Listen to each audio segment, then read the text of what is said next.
Itu kita punya tradisi ini nggak? Tradisi meranking pembayar pajak nggak punya ya? Belum ya. Belum. Nah, kita mau Kenapa mungkin nggak di disclosure gitu? Wah ini pembayar pajak, karena nggak benar mungkin bayar pajak.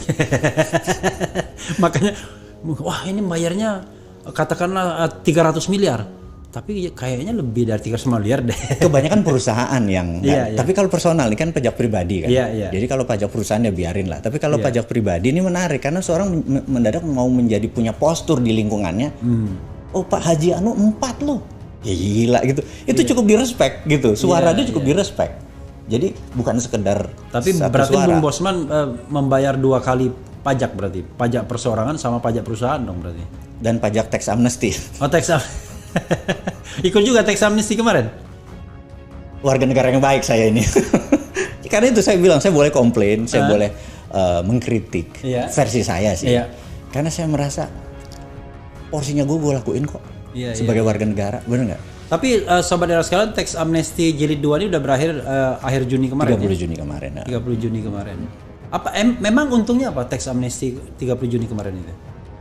Rekening kita minus kali ya negara ya. Karena subsidi harga segala macam, mereka jadi perlu mereka butuh fresh money gitu. Oke lah, kita contribute gitu ya. Ya tapi kalau bisa next. Jangan lu peres, lu kasih gua bermain juga jangan too much rule gitu ya. Iya. Harus ini, harus itu gitu ya. Yang saya pikir kadang-kadang ya ini mah sikat aja lah gitu. Nah, sekali lagi jadi saya merasa pengusaha kan kita bagi 2 pengusaha besar. Iya. Dan mikro, kecil dan menengah. Kita bagi 2. Iya. Pengusaha besar itu punya banyak akses finansial. Jadi dia bisa IPO, dia bisa pinjam bank karena dia punya aset sebagai jaminan. Jadi punya ini teman juga. Nah, ini yang saya mau kritik. Jadi mungkin di channel Abang ini kan banyak politik. Iya. Angle-nya atau ketatanegaraan. Iya.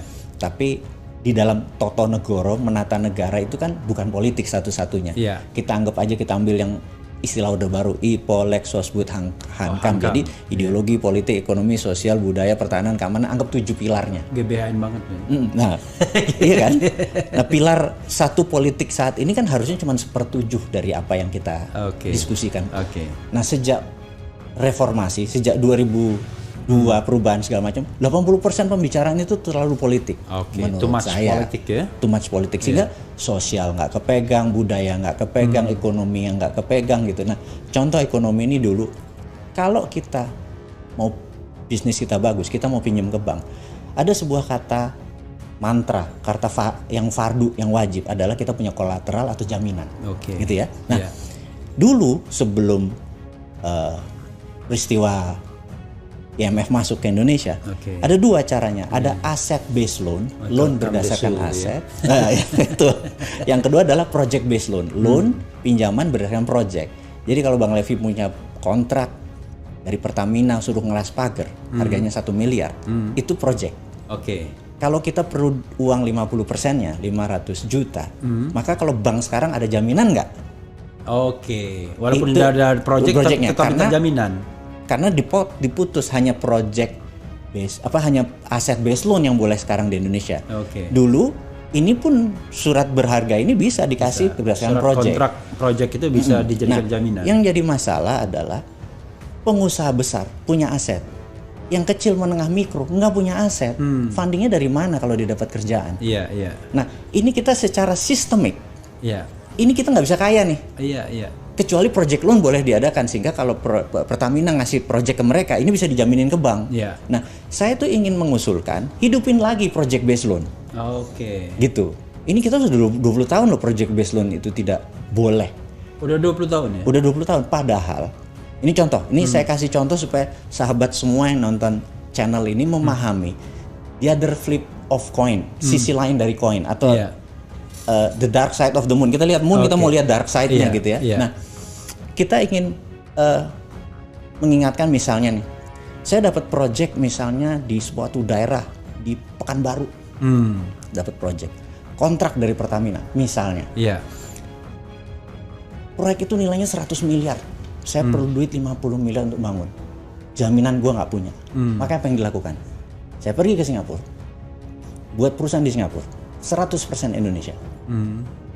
Terus maka kewarganegaraan PT ini, LTD ini kan Singapura punya, Singapura punya, ya. Kita akuisisi 100% proyek kita di sini.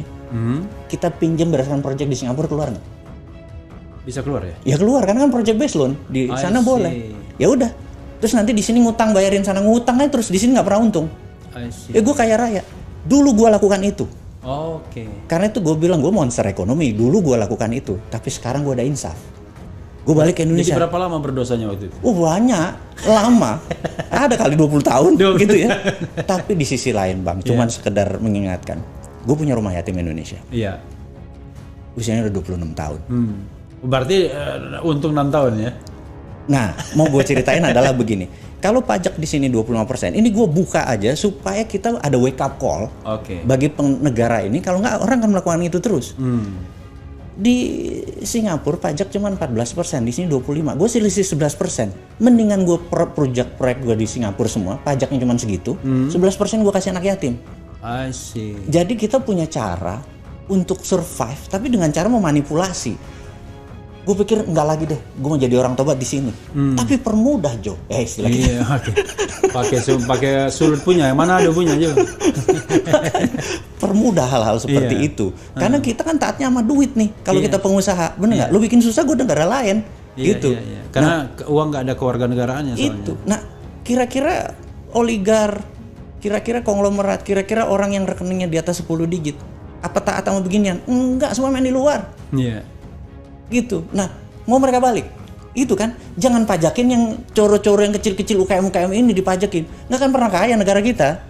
Ini dipermudah mereka balik ke negara ini. Kaya kita itu, gitu.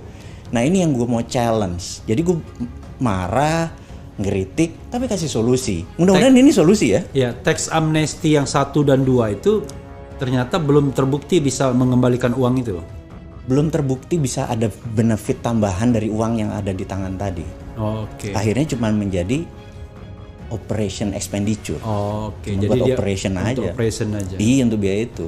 Kan harusnya menjadi capital expenditure. Saya pernah diceritakan seorang menteri ya sekarang masih menjabat, menterinya powerful. Dia bicara tentang pengusaha sawit.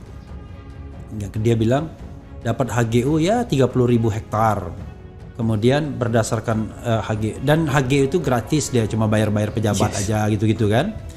Begitu tanah HGU-nya dapat, emang tanah itu kosong kan, ada ini katanya, ada kayu-kayunya. Betul. Kayunya ditebang, dijual, dapat itu 1-2 triliun katanya. Itu buat modal. Lalu tidak hanya buat modal katanya, 1-2 triliun itu parkir di luar negeri. Ya cuma untuk operationnya saja dibawa ke sini. Buat ini. Operation. Dan dia pakai jalan negara yang dibayari APBN, APBD. Terus ini minjem duit lagi. Iya, enak banget dia. Jadi belum usaha dia udah untung dia. Iya, tapi itu hanya segelintir orang. Bener nggak? Dan itu yang disebut nggak fair. Kaya miskin kita, yang ini menambah kaya, yang ini kita nambah susah. Nah, kita pengen semuanya equal. Opportunity-nya ada pada semua orang. Itulah kira-kira itu kegelisahan pertama. Bung Bosman tahu berapa kira-kira uang kita di Singapura itu jumlahnya? More or less. Kalau uang beredar saat ini katakanlah 6.600 triliun. Kita tahu yang beredar di kalangan orang yang the top 10% itu mungkin merupakan 80%-nya. 80%. Ya 30% di sana lah. I see. Gitu. Jadi 6.600 itu kayak utang kita ya? Iya, makanya udah 1:1 sama uang beredar. Makanya.